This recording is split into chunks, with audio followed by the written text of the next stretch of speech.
Hello friends, स्वागत है हमारे YouTube channel all India study पर। आज का हमारा टॉपिक है संख्याओं में भाग संक्रिया। संख्याओं में भाग संक्रिया मीन्स देखेंगे डिवीजन ऑन नंबर्स। भाग संक्रिया देखेंगे कि कौन सा भाज्य, भाजक, भागफल एवं शेषफल कहलाता है। एवं हमारे पास अगर भाज्य भाजक है तो भागफल कैसे से ज्ञात करेंगे, शेषफल कैसे ज्ञात करेंगे, हम इस वीडियो के माध्यम से देखेंगे। तो हमारे वीडियो को आप पूरा देखिए, तभी समझ में आएगा। हमारे चैनल पर आप पहली बार आए हैं तो हमारे चैनल को सब्सक्राइब कर बेल आइकन प्रेस कर लीजिए ताकि आने वाले नए लेटेस्ट वीडियो का नोटिफिकेशन आप तक पहुंच सके। तो चलिए वीडियो को शुरू करते हैं। तो देख लीजिए, संख्याओं में भाग संक्रिया, डिवीजन ऑन नंबर्स। माना किसी संख्या a को b से विभक्त करने पर q शेषफल तथा शेषफल r है। तब देखो, हम मानते हैं कि माना किसी संख्या a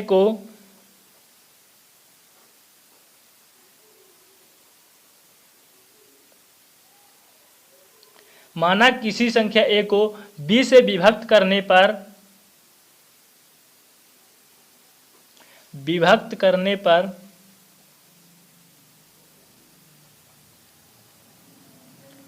q भागफल तथा r शेषफल प्राप्त होता है।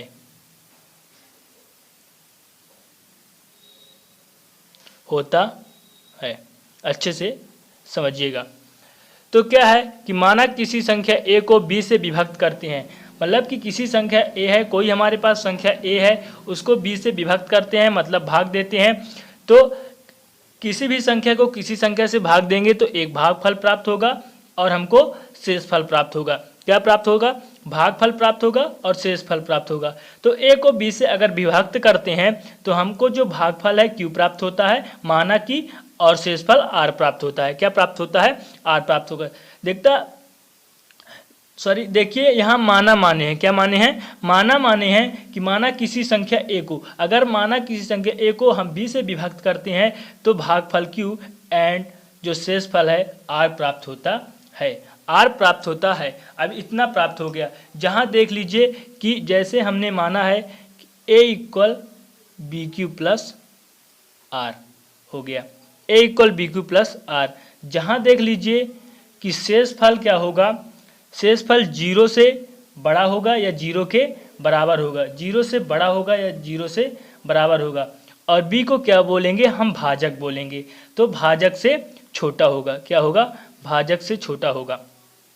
यहाँ पर देख लीजिए कि माना किसी संख्या a को अगर b से विभक्त करते हैं तो q भागफल प्राप्त होता है।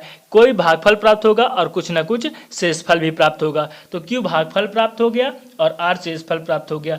तो हमको प्राप्त हो गया। तो इस प्रकार हमको समीकरण प्राप्त हो जाएगा कि a equal B Q plus are हो जाएगा। a equal B Q plus r, जहाँ जो शेषफल है, शेषफल यानी r हो जाएगा। जैसे आपने यहाँ देखा है कि शेषफल r 0 के बराबर या 0 से बड़ा हो सकता है, और b जो है भाज्य भाजक, b भाजक हो गया। b क्या हो गया? भाजक। भाजक से छोटा होगा हमेशा।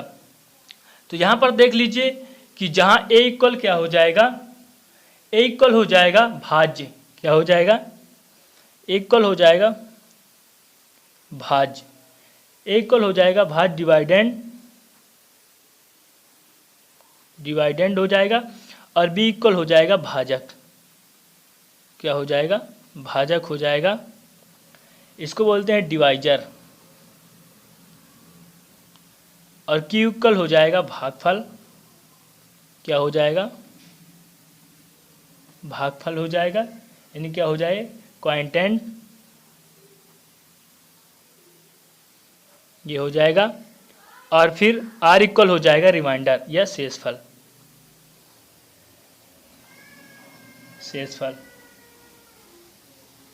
रिमाइंडर हो जाएगा।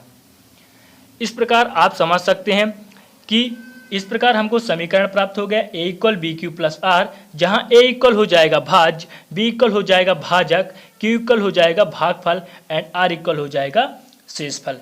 क्या हो जाएगा? a इक्वल हो जाएगा भाज्य और b इक्वल हो जाएगा भाजक। यानी किसी संख्या क्या हो जाएगा? ए इक्वल यहाँ पर हो जाएगा, ए इक्वल हो जाएगा भाज्य हो जाएगा और बी इक्वल हो जाएगा भाजक। यानी किसी संख्या ए को यानी भाज्य को भाजक बी से विभक्त करने पर हमको क्या भागफल क्यू प्राप्त होता है एंड शेषफल जो रिमाइंडर है हमको शेषफल आर प्राप्त होता है।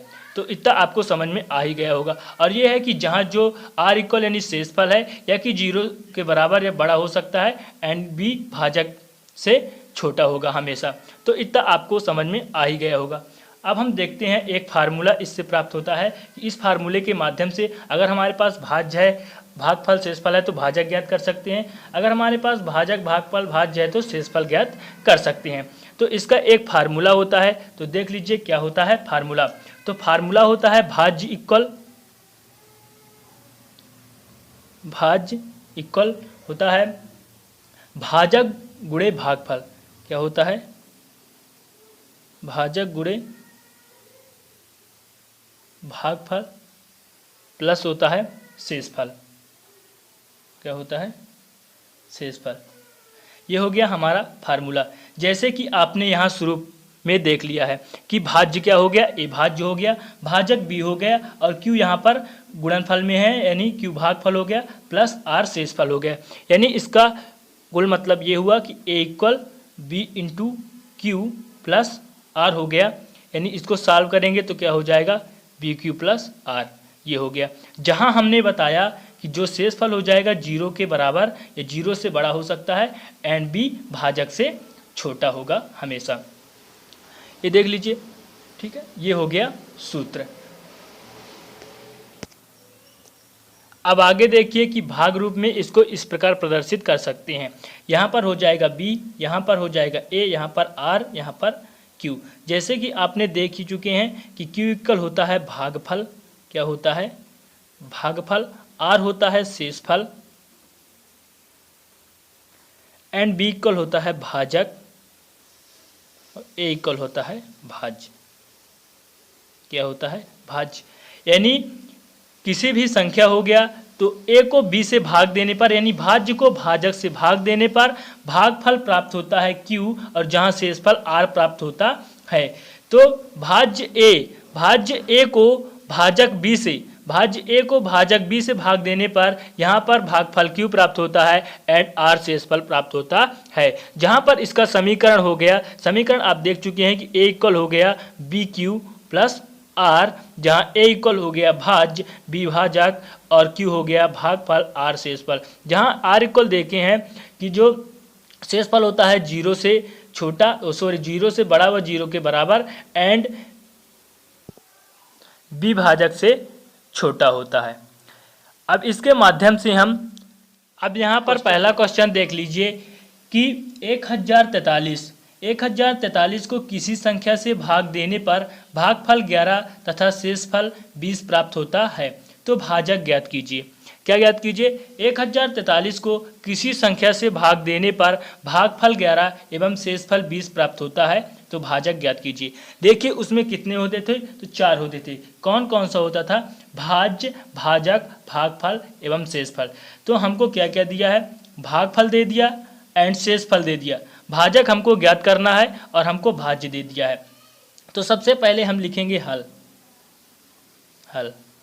यहाँ जो भाजक ज्ञात करना है तो भाज्य को हम किससे प्रदर्शित करते थे? तो भाज्य को हम किससे प्रदर्शित करते थे? तो देख लीजिए, भाज्य को प्रदर्शित करते थे ए से। किससे? ए से। तो भाज्य हमको यहाँ पर दे दिया 1043। कितना दे दिया है? 1043। ये हो गया हमारा भाज्य।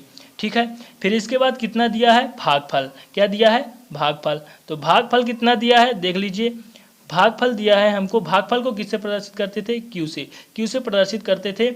और यहाँ ये हो गया 11। कितना हो गया? 11 हमको भागफल दिया है। फिर इसके बाद दिया है हमको शेषफल। क्वेश्चन में ही सब दिया है। शेषफल कितना है?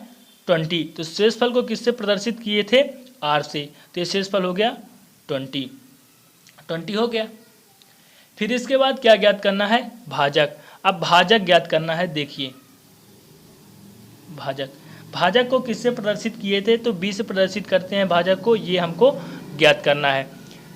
तो क्वेश्चन को एक बार फिर से रीड कीजिए कि 1043 को किसी संख्या से भाग देने पर उसका भागफल जो 11 प्राप्त होता है, शेषफल 20 प्राप्त होता है। तो भाजक ज्ञात कीजिए। हमको भाजक ज्ञात करना है, इसका भाज्य दे दिया है, भाज्य ए इक्वल 1043 दे दिया है, भागफल कितना दिया है 11 दे दिया है, जिसको क्यू से प्रदर्शित करते हैं, और शेषफल आर से प्रदर्शित करते हैं, जिसको आपको 20 दे दिया है, और भाजक ज्ञात करना है। तो भाजक ज्ञात कीजिए। तो सबसे पहले आप देखिए कि हमने फार्मूला क्या बताया था इसका। हमने फार्मूला बताया था A equal B Q plus R, ये बताए थे हम। ए को किससे क्या है, मतलब कि क्या हो गया, ए हो गया भाज्य, तो भाज्य इक्वल बी क्या हो गया, देखिए बी है भाजक, तो भाजक यहाँ पर गुणा है तो गुणा भागफल प्लस शेषफल, ठीक है, ये हो गया। अब हमको ज्ञात क्या करना है, तो भाजक ज्ञात करना है, भाजक। अब यहाँ पर आप देख लीजिए कि भाजक ज्ञात करना है तो हम इसको पक्षांतर करेंगे। ये शेषफल जो है प्लस में है, इधर जाएगा तो ये माइनस में हो जाएगा, तो यहाँ पर पक्षांतर कर दीजिए। तो भाज्य ये इधर आएगा तो शेषफल माइनस में हो जाएगा, इक्वल भाजक गुणते भाग फल, ठीक है। अब हमको क्या ज्ञात करना है, भाजक ज्ञात करना है। तो ये इधर गुणा में है, उधर जाएगा तो भाग में हो जाएगा, तो कर दीजिए भाज्य माइनस शेषफल अपान में हो जाएगा भागफल, ये हो गया। इक्वल क्या ज्ञात करना है, भाजक ज्ञात करना है। अब भाजक ज्ञात करना है, अब आप क्रमशः मान रख दीजिए। तो यहाँ पर देख लीजिए भाज्य कितना है, तो भाज्य था हमारा 1043, तो भाज्य के जगह में आप 1043 रख दीजिए। कितना रख देंगे, 1043। तो ये है हमारा भाज्य की जगह में रखना है, भाज्य के जगह में रखना है 1043। फिर शेषफल हमको कितना दिया है, शेषफल दिया है 20, तो यहाँ पर रख दीजिए 20। भागफल कितना था, भागफल था हमारा 11, ये था 11, तो ये 11 रख दीजिए यहाँ पे, 11 इक्वल भाजक। यहाँ पर देख लीजिए कि इसको इसमें माइनस करेंगे, यानी 1043 में 20 माइनस कर देंगे तो हमारे पास आ जाएगा 1023। अब 11 डिवाइड में है तो इसको डिवाइड करना है, तो देखिए 11 का 1023 में भाग देंगे तो हमारे पास आ जाएगा 93। कितना आ जाएगा, 93, यानी भाजक आ गया हमारा 93। तो भाजक कितना हो गया, 93। अतः हमारा भाजक हो गया 93, यानी हमारा आंसर आ गया, ये हो गया भाजक। भाजक को हमने किससे प्रदर्शित किया था, देख लीजिए वहाँ पे भाजक को किससे प्रदर्शित किया था, बी से, तो बी इक्वल हमारा हो गया 93। सो फ्रेंड्स हमारा आंसर हो गया 93। उम्मीद करता हूँ कि इस प्रकार के क्वेश्चन को आप सॉल्व कर लेंगे। उम्मीद करता हूँ कि ये वीडियो अच्छा लगा होगा। अगर वीडियो अच्छा लगे तो प्लीज़ इसे लाइक कर दीजिएगा, दोस्तों के साथ शेयर कर दीजिएगा। हमारे चैनल पर पहली बार आए तो हमारे चैनल को सब्सक्राइब कर बेल आइकन प्रेस कर लीजिएगा, ताकि आने वाले नए लेटेस्ट वीडियो का नोटिफिकेशन आप तक पहुँच सके। अगले वीडियो मिलते हैं, तब तक के लिए जय हिंद, जय Bharat. Thank you so much.